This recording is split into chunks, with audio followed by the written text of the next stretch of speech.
1894년 영국의 조지 5세 국왕과 메리 여왕 사이에서 에드워드라고 하는 왕자가 태어났습니다.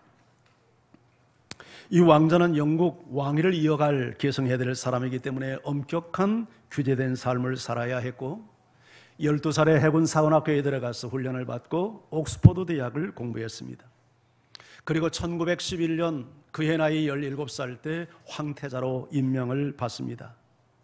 세계 제1차 대전이 발발했을 때 그는 오블레스 노블레주의 정신으로 그는 이 전쟁에 참전하여 실질적으로 전투를 하기도 했습니다. 하지만 그는 굉장히 자유스러운 사람이었습니다. 여행을 즐겼고 그가 입은 패션은 영국의 유행을 주도하기도 했습니다. 격식 없는 황태자의 모습, 하지만 가난한 사람들을 돌보는 친구, 그는 국민들에게 인기 폭발이었습니다.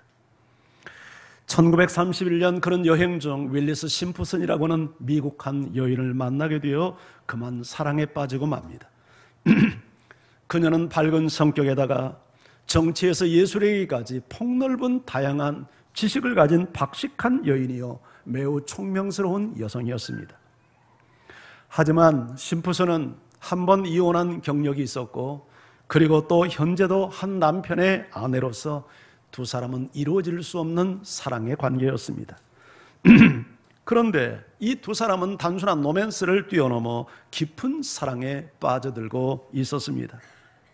그 무렵 에드워드의 아버지 조셉 5세는 갑작스럽게 세상을 떠나게 되었고 에드워드는 1936년 제40대 영국 국왕으로 등극하게 됩니다.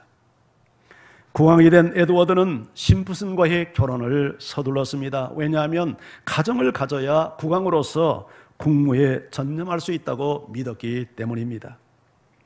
하지만 그의 어머니 메리와 영국 의회가 에드워드 국왕의 결혼을 반대합니다. 두 번이나 결혼한 경력을 갖는 여인은 영국 국모가 되기에 왕비가 되기에는 부적합하다는 것이죠.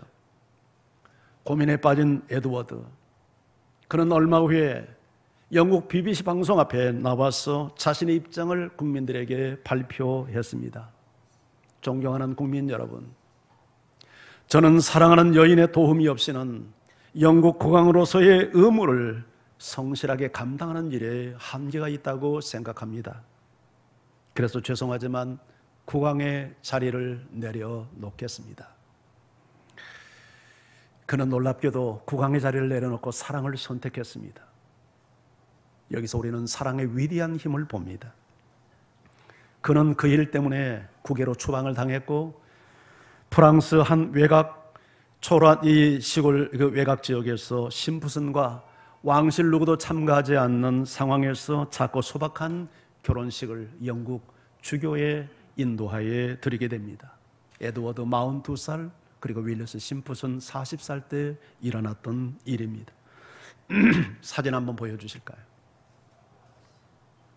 에드워드는 심프슨과의 사랑을 이룬 것에 만족하며 그에게 닥쳐오는 모든 시련을 감수했습니다.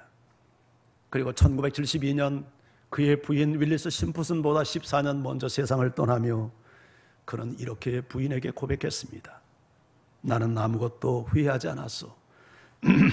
다만 당신이 없이는 내가 존재할 수 없다는 한 가지 사실만을 나는 알고 있었을 뿐이요. 에드워드와 같은 사랑 이야기가 오늘 성경에도 소개됩니다. 나이를 사랑하는 야곱의 사랑 이야기입니다. 야곱은 야곱의 형 에서가 받아야 될 축복을 속임수로 가로챈 것 때문에 형의 칼을 피하여 외삼촌이 살고 있는 저 하란 지역으로 도피를 하게 됩니다. 그리고 한 달 동안 외삼촌 집에서 양을 치는데 어느 날 삼촌이 야곱을 불렀습니다. 생질, 자네가 내 생질이지만 어떻게 일만 하겠는가?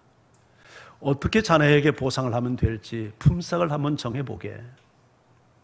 그때 야곱이 삼촌에게 제안을 합니다. 삼촌, 저는 삼촌의 둘째 딸 라헬을 사랑하고 있습니다.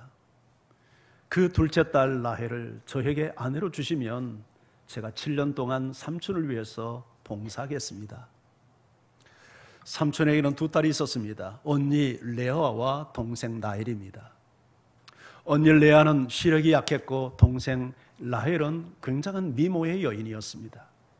그 동생 라헬을 야곱이 사랑하게 됐던 것입니다. 삼촌은 허락을 합니다. 그리고 그 라헬을 얻기 위해서 7년 동안 양치는 봉사를 하는데 그 상황을 오늘 성경은 이렇게 기록하고 있습니다.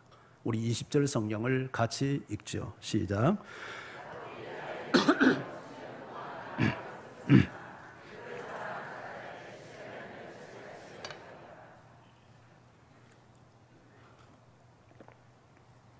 야곱이 라헬을 위해서 7년을 봉사하는데 그를 사랑했기 까닭에 7년을 마치 며칠처럼 보냈다라고 말합니다.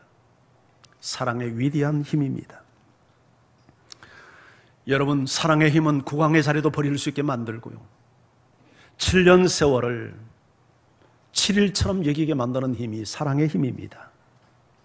7년 동안 들판에서 뙤약볕을 맞으며 양을 치는 일이 그렇게 수월한 일만은 아니었을 것입니다. 하지만 사랑하는 사람이 곁에 있고 사랑하는 사람을 얻기 위한 봉사였기에 7년 세월은 7년처럼 여겨지지 않고 마치 7일처럼 여겨졌다, 그렇게 말합니다. 사랑하면 헌신할 수 있고 사랑하면 희생할 수 있고 사랑하면 어떤 대가도 우리는 지불할 수 있습니다. 이것이 사랑의 힘이기 때문입니다. 그리고 이 사랑의 힘 때문에 하나님께서는 놀랍게도 당신의 하나밖에 없는 외아들 예수 그리스도를 죄인된 우리를 살리려고 이 땅에 보내셨고 희생을 시키셨습니다. 우리가 아직 죄인 되었을 때에 그리스도께서 우리를 위해서 죽으심으로 우리에 대한 아버지의 사랑을 나타내셨습니다. 그래서 사랑을 노래하고 있는 아가서는 사랑은 죽음보다 강하다, 그렇게 노래합니다. 사람은 사랑이신 하나님의 형상을 따라 지음을 받았습니다. 그래서 사람은 사랑받을 때 행복하고 사랑할 때 인생의 보람을 느낍니다. 이 사랑이 병든 영혼을 치료하고 이 사랑이 죽어가는 사람도 살려냅니다. 인도에서 평생을 부모 없는 가난한 고아와 과부들과 병든 사람을 돌봤던 마더 테레사, 1979년도에 노벨 평화상을 수상합니다. 이 상을 받는 자리에서 한 기자의 질문을 받았습니다. 여사님은 평생 동안 고아와 과부, 병든 사람을 돌보며 일생을 살아왔는데 그 일을 하면서 그들에게 가장 무엇이 필요하다고 느끼셨습니까? 이때 마더 테레사는 질문하는 의도를 이해하며 이렇게 이야기합니다. 네, 그들에게 필요한 것은 의복도 음식도 아니었습니다. 정말 그들에게 필요한 것은 사랑이었습니다. 그렇습니다.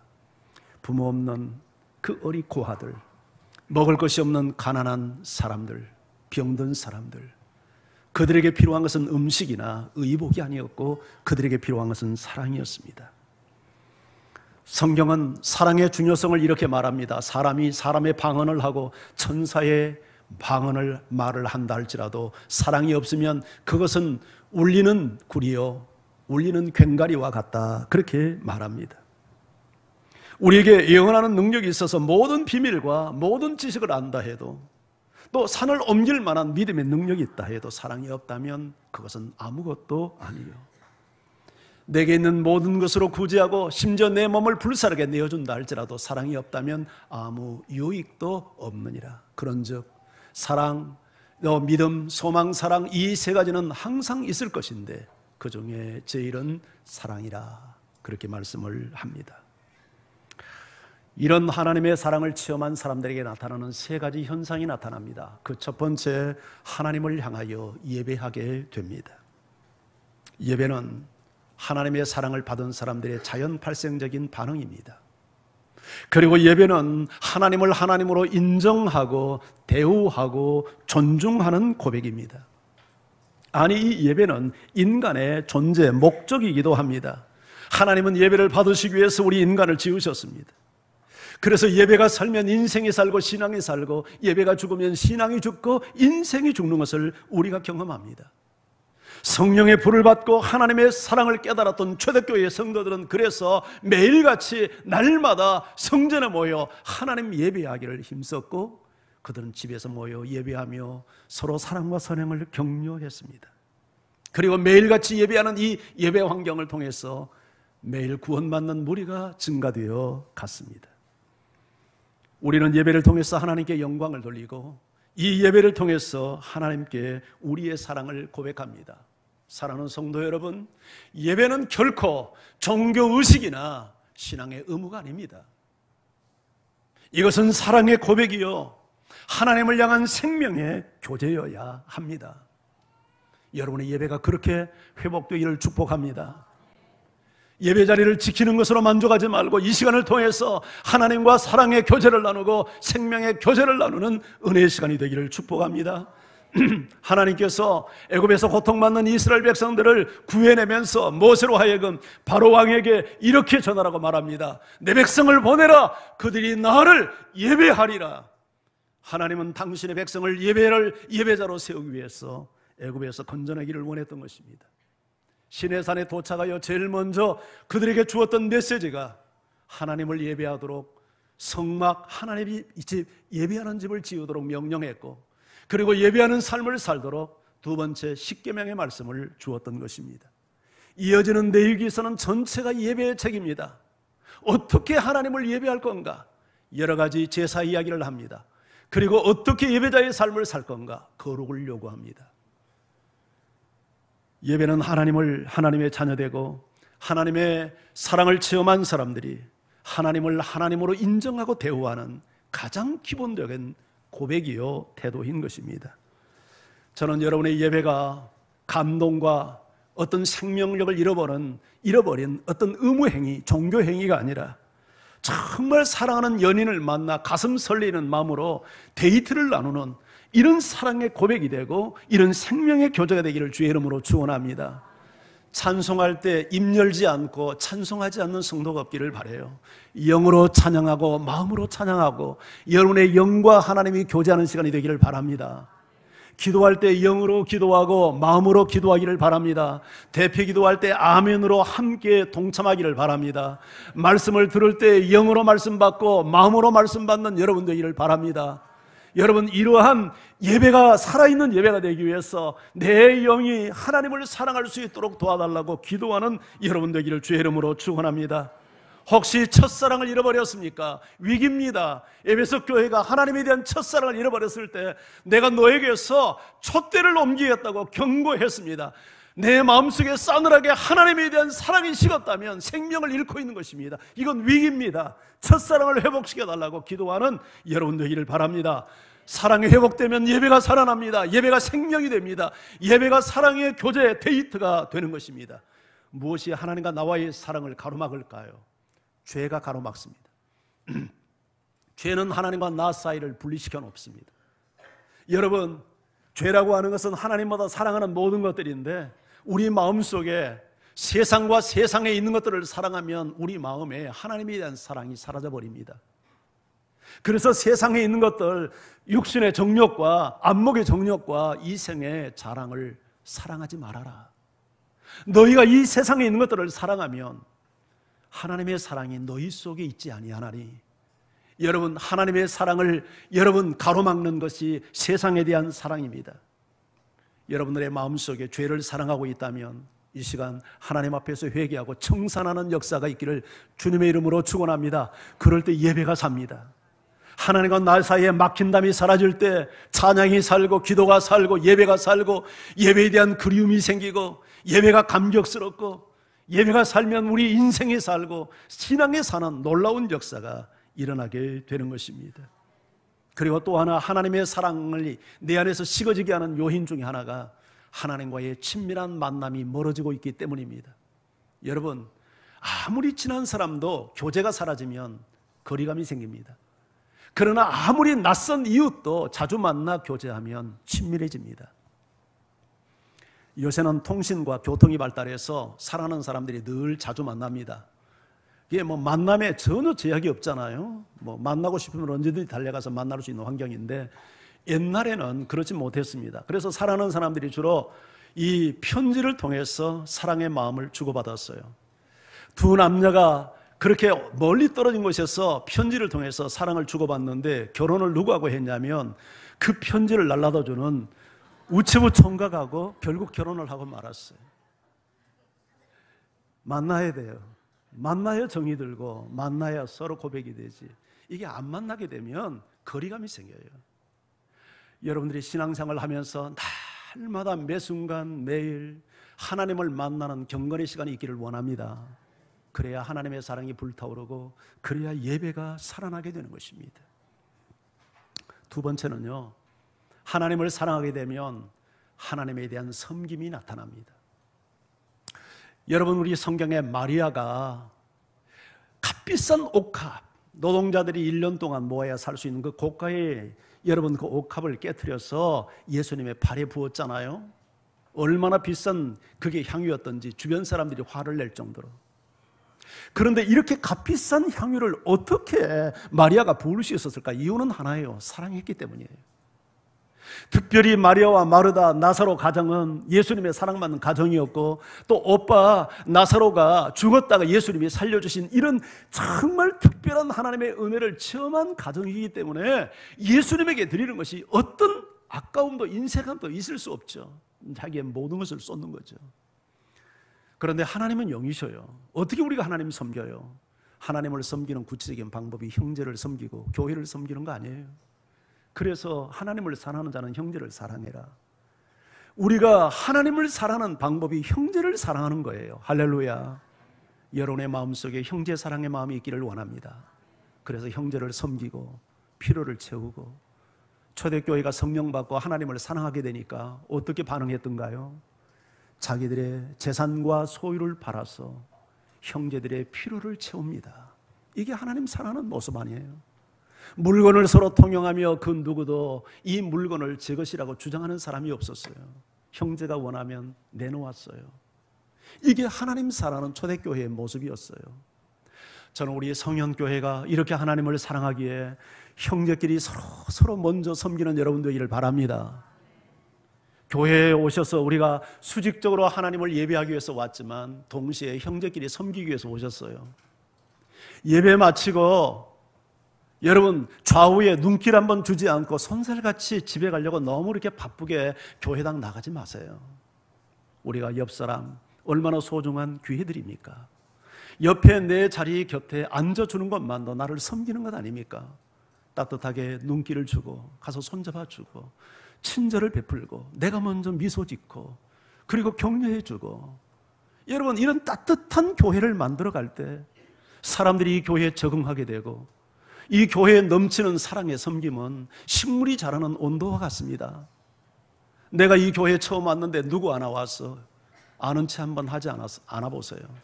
정념에 떨어지지 않겠어요? 그런데 서로 알지 못한 사람들이 와서 인사하고 서로 환영하고 잘 오셨다고 손잡아주고, 이렇게 환영을 받으면 따뜻함을 느끼고 정이 들고, 야, 내 교회, 내가 머물러야 될 교회가 바로 여기 있구나, 이런 마음 들지 않겠어요? 이게 돈이 듭니까? 미천이 듭니까? 에너지가 듭니까? 그렇게 섬기면 나도 행복하고 상대도 행복하고, 이것이 하나님을 사랑하는 성도의 아름다운 모습인 줄 믿습니다. 우리 옆 사람 보며 인사 한번 하십시다. 제가 먼저 섬기겠습니다.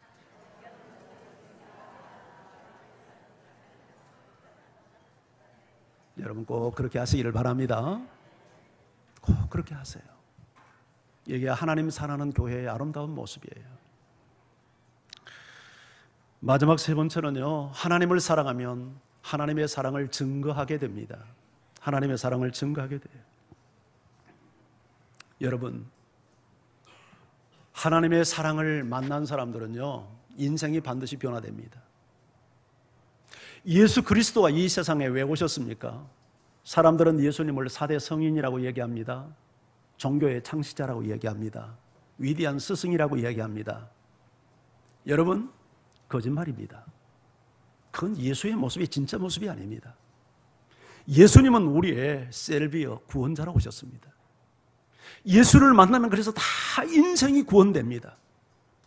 죄와 저주에서 구원받고, 불행에서 구원받고, 절망에서 구원받고, 고통에서 구원받고, 여러분, 앞을 내다볼 수 없는 이 절망스러운 환경에서 구원받고, 내 영혼이 구원받고, 내 삶이 구원받고, 내 가정이 구원받고, 가문이 구원받는 이런 놀라운 역사가 예수 그리스도에 의해서 일어나는 거예요. 예수란 말 뜻이 구원자라는 뜻이에요. 예수님은 우리를 구원하기 위해서 이 땅에 오셨어요. 누구든지 예수를 만나면 새로운 피조물이 돼요. 주 예수를 믿으라. 그리하면 너와 내 집이 구원을 얻으리라. 나는 길이요 진리요 생명이니 나로 말미암지 않고는 아버지께로 올 자가 없느니라. 예수 만나면 모두가 구원받습니다. 죄로부터 구원받고, 저주로부터 구원받고, 심판으로부터 구원받고, 영원한 멸망으로부터 구원받고, 무의미로부터 구원받고, 공허로부터 구원받고, 절망과 이런 모든 불행에서 구원받는 거예요. 이 예수를 만난 사람은 예수를 전하지 않고는 견딜 수 없어요. 어떤 사람이 말이죠, 오랫동안 병으로 고생했어요. 이 병원 저 병원을 다 다녀도 병이 낫질 않아요. 그런데 이제 어떤 병원 소문 듣고 갔는데 딱 그 병원 가서 병이 고침받았어요. 그 의사가 아다리가 딱 맞았어요. 그때부터 이 사람은 돈 한 푼 주지 않고도 여러분 그 병원을 선전하는 전도사가 됩니다. 어떤 약을 먹었는데 이 약 한 제 먹고 그동안 오랫동안 고통받는 병에서 자유를 얻었어요. 이 순간부터 그분은 그 약을 선전하는 전도사가 됩니다. 이랜드 박성수 사장이 그랬잖아요. 그분이 원래 대학 다닐 때 이 근육무력증이라고 하는 신기한 희귀병을 오랫동안 앓았잖아요. 아무것도 대학을 나오고도 서울대 건축가 나온 사람인데 아무것도 못하고 입을 둘러쓰고 늘 누워있는 게 그 사람 일과였잖아요. 그러다가 어느 장로님이 경영하는 한약방에 가서 약 한 제 먹었는데 그게 딱 됐어요. 고쳐졌어요. 그때부터 자기와 같이 근육무력증을 앓는 사람은 자기 돈 들여서 딱 데리고 다니면서 그 장로님에게 소개를 했단 말이죠. 이게 예수 만난 사람의 모습 아닙니까? 정말 예수를 만나 내 인생이 변화되고 내 가정이 변화되고 내 인생의 가치와 삶이 변화되고 내 운명이 바뀐 사람들은 누가 말하지 말라고 해도 예수를 말하도록 돼 있어요. 그래서 복음을 증거하는 것은 의무가 아니에요. 이건 주님 만나는 사람의 너무 자연 발생적인 그런 결과예요. 사도행전에 전도하는 말이 없는데도 그렇게 전도했던 일은 그들이 예수님을 만났기 때문이에요. 이런 은혜가 여러분과 함께 하기를 주님의 이름으로 축원합니다.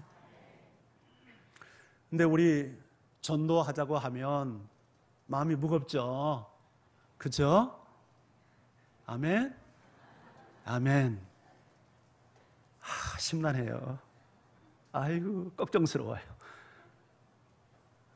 이런 마음이 들어요. 내 코가 석자인데 무슨 놈의 전도래. 목사님 전도하러 가지 말고 내가 전도할 수 있도록 나 좀 살려봐. 그럼 전도하지. 그런데 내가 지금 죽을 지경인데 무슨 전도래. 전도하라고 하지 말고 내 영 좀 살려봐. 그럼 내가 전도할게. 아멘. 맞는 말이요. 내 코가 석자인데 무슨 놈의 전도요. 내가 죽어있는데 어떻게 죽은 영혼을 살려요. 살아야 살리지. 근데 참 희한한 게 하나 있어요. 내가 지금 코가 석자고 내가 죽어가는데 비실비실 하는데 생명 살리는 일에 헌신하면 이상하게 내가 살아요. 아멘? 이건 진짜 아멘. 아멘? 오래전에 세상에 이런 일이 TV에 나온 일인데 전라남도 저기 진도에 할아버지 할머니 지고지선의 사랑의 이야기가 소개됐어요. 할아버지가 암에 걸렸네요. 그러니까 일을 못해요. 그래서 할머니가 진도니까 바닷가니까 해녀일도 하고 농사일도 하고 그리고 또 집에 들어오면 할아버지 병수발하고 그렇게 사는 할머니였어요. 그런데 어느 날 비가 오는 날 들판에 일하러 가다가 교통사고를 만나가지고 차에 치였는데 머리를 다친 거야. 그래서 식물인간이 되어버렸어요. 세상에 이런 안타까운 일이 어디 있어요. 그러니까 상황이 이렇게 되니까 이제 불가피하게 할아버지가 암에 걸린 늘 병수발을 받던 할아버지가 할머니를 수발하게 되었어. 식물인간이 됐으니까. 말도 못해. 느낌도 없어. 터치를 해도 반응도 없어. 그런 할머니를 옆에 앉아서 할아버지가 그저 팔다리를 주물면서 고백을 합니다. 기도하는 마음으로 예쁜 사람 빨리 일어나요. 세상에서 제일 예쁜 사람 빨리 일어나요. 그 소문이 났어. 그 지고지선의 그 지선의 사랑이 소문이 났는지 방송국 PD가 찾아와서 취재를 하게 된 거야. 그러면서 물었어. 할아버지한테. 할아버지, 할아버지 그렇게 몸이 불편한데 할머니 이렇게 수발하는 거 힘들지 않아요? 안 힘들어. 행복해. 안 힘들 때 행복하대. 왜냐하면 지금까지 평생 동안 오랜 세월을 병든 자신을 위해서 생계를 할머니가 꾸렸고, 병든 자기를 병수발했던 할머니, 자기를 위해서 일하러 나가다가 교통사고다 해서 식물인간 됐어. 그런 사랑의 은인을 섬기는 일이 왜 힘드냐는 거예요. 어찌 일이 행복하지 않냐는 거예요. 근데 기적이 일어났어. 8년 동안 그렇게 할머니를 주무르는데요, 그 방송국 PD가 나와서 취재할 무렵에 기적이 일어난 거야. 할머니 손가락이 움직이기 시작을 했어. 꼼짝도 못했던 할머니가 눈을 떴어. 말은 못해. 의사소통이 대화로는 불가능해. 그런데 알아들어. 그래서 반응을 해. 말을 하고 알아듣느냐고 하면 손가락으로 신호를 보내. 할렐루야. 그런데 더 놀라운 기적이 일어났어. 그러니까 TV에 나왔겠지. 할아버지가 건강이 좋아져 버린 거야. 할머니를 공양하면서 할아버지 몸이 좋아졌어. 그래서 건강 진단을 받았는데 암이 사라져 버린 거야. 할렐루야. 이게 의학적으로도 가능하대요. 정말 그 어쩔 수 없는 그 기가 막힌 상황에서 사랑의 마음을 가지고 할 때 이게 의학적으로도 가능하대요. 그래서 진단을 다 했어요. 그렇게 암이 사라져 버린 거야. 사랑의 위대한 힘이야. 여러분, 힘들고 어렵다고 방 안에 눕지 말아요. 그러면 처져요. 죽어요. 힘들수록 여러분 팔굽혀펴기 하세요. 여러분 운동하세요. 그래야 힘을 내요. 그래야 근육이 생겨요. 영적으로 다운될수록 여러분 집안에 있으면 안 돼요. 예배에 참여하고 기도하는 데 참여하고 열심히 봉사하고 열심히 전도해봐요. 그러면 내가 살아요. 상대방도 살지만 내가 살아요. 이런 은혜가 있기를 주님의 이름으로 축원합니다. 옛날 제가 한번 이 간증했을 거예요. 저 부산에 가면 세계로 교회라는 교회가 있어요. 근데 이 교회가 지금 한국교회 주목을 받는 교회인데 30여 년 전엔 절대 그런 교회가 아니었어요. 30여 년 전에 손현보라고 하는 젊은 전도사 부부가 이 교회에 담임 전도사로 부임을 해서 갔는데 교인이 몇 명이냐면 작년이 24명이야. 왜 그러냐면 그 동네 주변에 말이죠, 4km 반경 안에 동네 호수가 100호밖에 안 돼.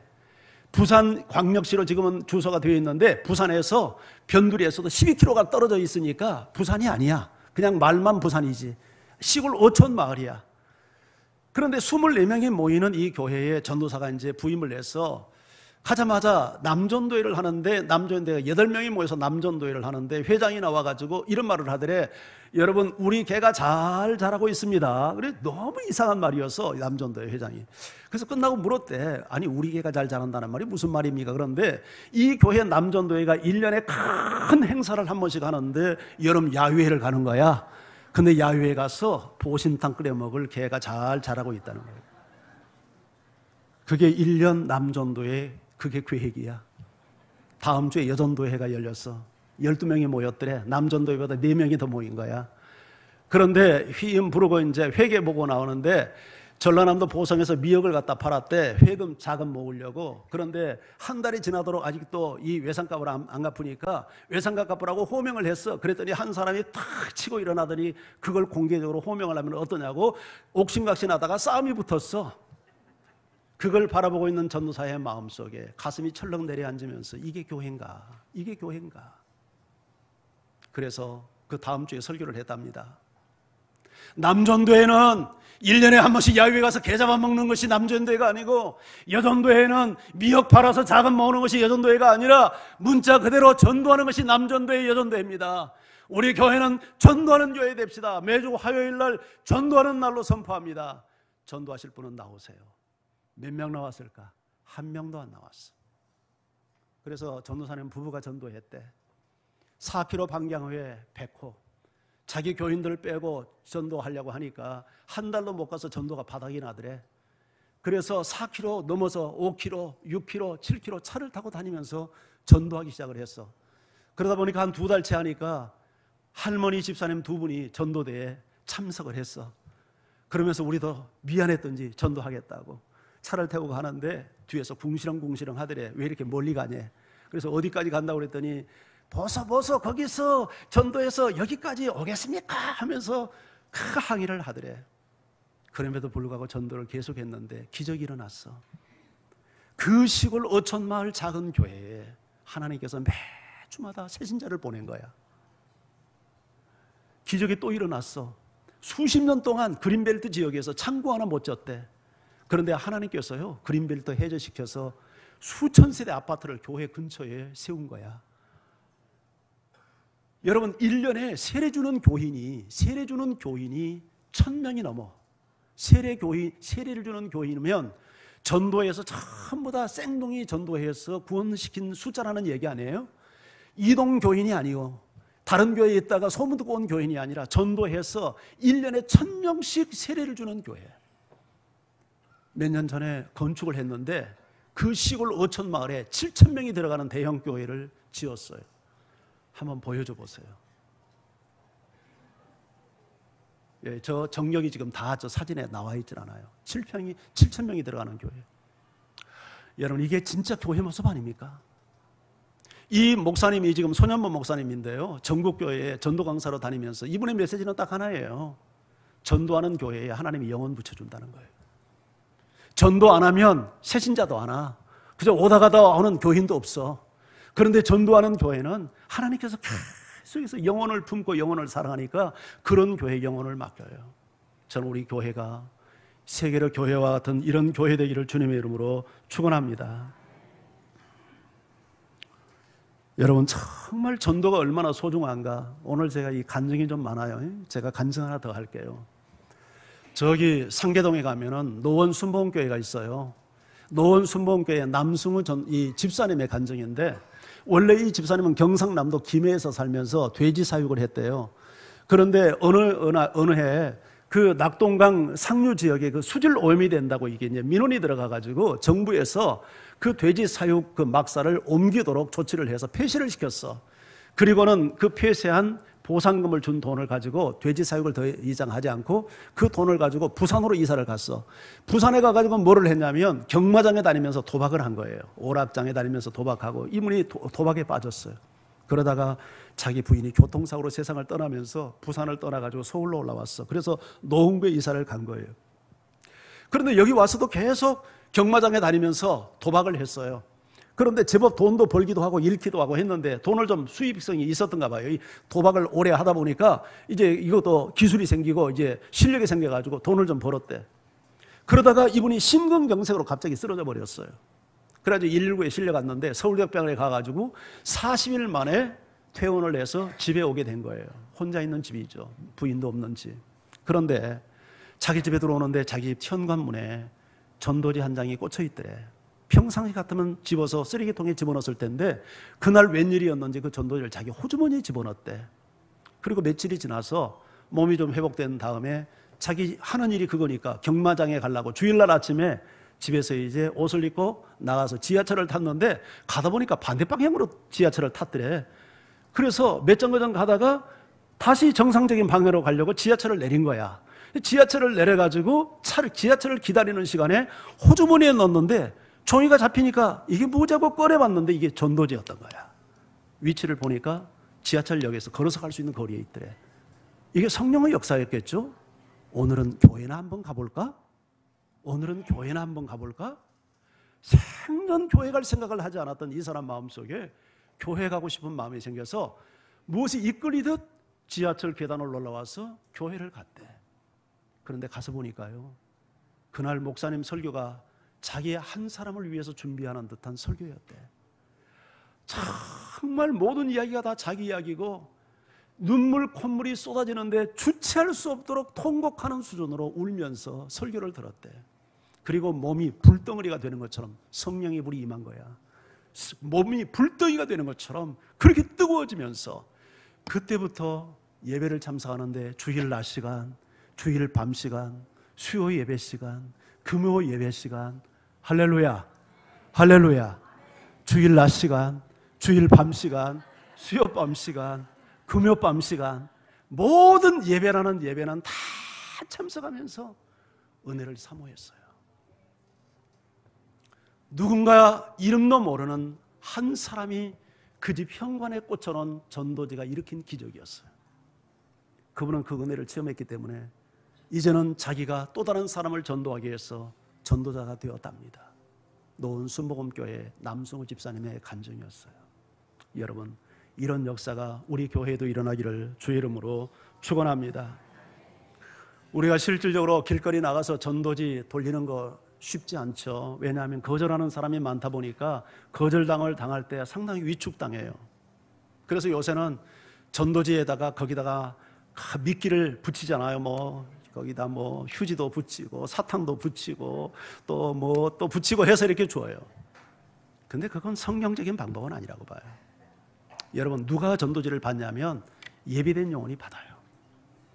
100명이 거절하고 1000명이 거절해도 그 중에 한 사람이 전도지를 통해서 주님을 만날 수 있다면 그건 대박이에요. 제가 최근에 토요일 저녁이면 시간이 날 때 운동 삼아 제가 자전거를 끌고 한강을 나갑니다. 한강을 나가면 가슴이 뛰어요. 왜냐하면 물반 고기반이에요. 얼마나 사람이 많은지. 물반 고기반. 와! 근데 거기에 대목이 있어. 길목이 있어. 그냐면 굴다리. 사람들이 그 굴다리에 수많은 사람이 들어가고 나가고 반복하는데 도망갈 자리도 없어. 거기 딱 지키면 완전 거기 전도 요지야. 그래서 내가 우리 청년들에게 도전해서, 얘들아, 내가 한강에 나가 보니까 진짜 물반 고기반이더라. 우리 토요일 날 가서 한번 전도하지 않을래? 예, 좋아요. 청년들은 할 거래요. 그래서 이번 주 토요일부터 하기로 했어. 별이도 나와라. 토요일 날 리더들이 나가서 전도하기로 했어. 여러분, 저는 여러분에게 강제하지 않겠습니다. 성령의 감동을 받는 분, 이번 토요일 날부터 우리 7시에, 저녁 7시에 1시간만 나가서 전도제 한번 전도해 봅시다. 우리 사람들이 어떻게 반응하는지 결과를 보고 우리가 정말 하나님께 영광을 올리기를 원해요. 저는 우리가 그렇게 전도하면 반드시 하나님의 역사리라고 봐요. 지난주에 이 동네 목사님 몇 분이 모여서 같이 식사를 할 기회가 있었어요. 근데 저기 망원 제일교회 목사님이 최근에 오신 지 한 1년 됐거든요. 새로 왔는데 우리 교회 이야기를 하는 거예요. 무슨 얘기냐면 학교 앞을 가는데 우리 교회 선생님들이 학교 앞에서 전도를 하는데 너무너무 부러웠대요. 그래서 자기 교회 선생님들이 가서 좀 하라고 그랬더니 우리는 못한다고 그러더래. 야, 가서 기 좀 받고 와라 그랬대. 가서 기 좀 받고 와라. 우리 교회 우리 주일학교 선생님들이 가서 전도하는 모습이 이 목사님에게 너무 좋으니까 가서 어떻게 전도하는지 좀 배우고 와라. 그 좋은 황금오장에 전도하는 사람이 한 사람도 없어요. 우리 가서 선점합시다. 아멘. 아멘. 그래서 나오지 못한 분들은 기도해 주시고 시간이 되시고 또 성령의 감동이 있는 분들은 나오셔서 우리가 함께 전도했으면 좋겠어요. 우리가 7월 8일 날은 전도 대상자 하나님께 보고하는 날인데 마음으로 기도하시다가 그날 보고하고 우리가 열심히 생명 살리는 일에 헌신하는 우리 교회 또 여러분 되기를 주의 이름으로 축원합니다. 우리 같이 찬양합니다.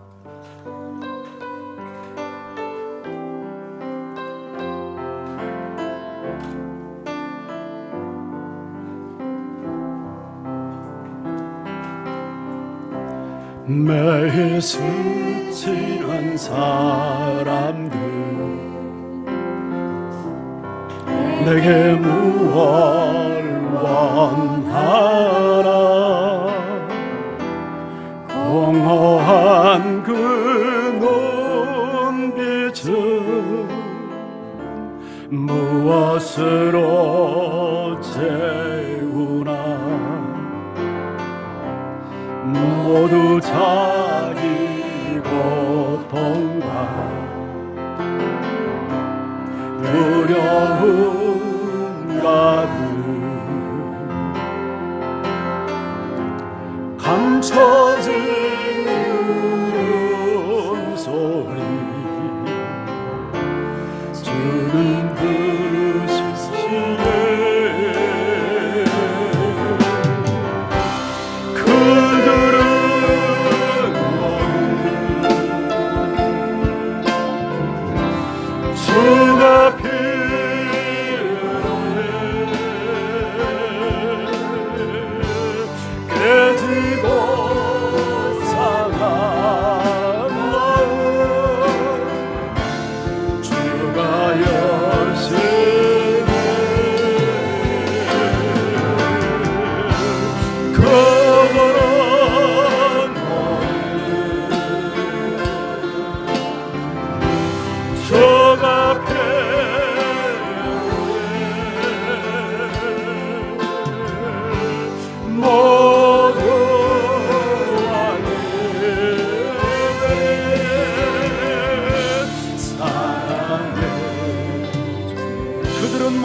위로해.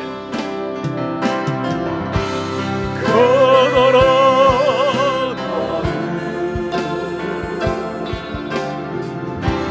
주가 필요해.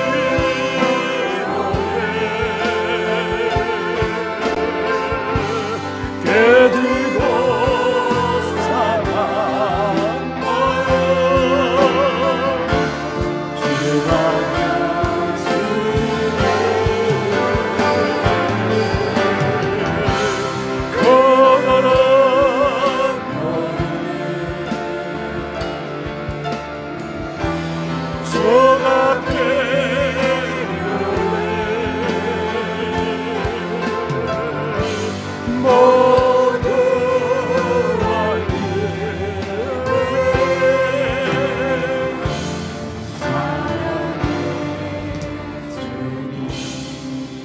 우리 같이 기도하기를 원합니다. 하나님, 나도 주님의 사랑 깨닫고 주님이 나를 사랑한 것처럼 나도 주님 사랑하기 원해요.